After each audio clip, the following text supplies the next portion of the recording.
अस्सलाम वालेकुम वरहमतुल्लाहि वबरकातुहू।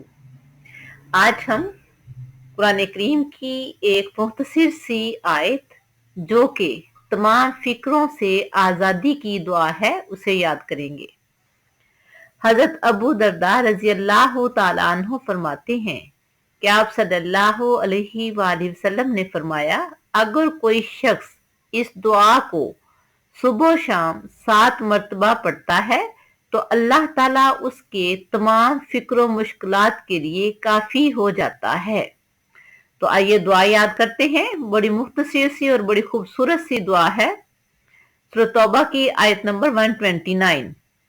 हस्बी अल्लाहु ला इलाहा इल्ला हुवा अलैहि तवक्कलतु व हुवा रब्बुल अर्शिल अजीम।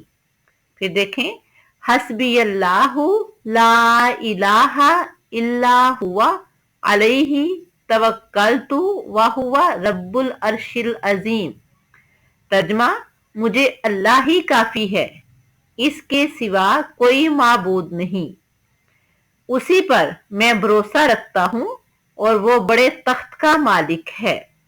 हमें चाहिए कि हम सुबह शाम 7 मरतबा ये दुआ लाजमी पढ़ें, क्योंकि ये तमाम फिक्रों से आज़ादी की दुआ है, जिससे हम अल्लाह ताला से दुआ करते हैं कि हमें तमाम तरह की तकालीफ से, मुसीबतों से बचाए, क्योंकि वही हमारे लिए काफी है।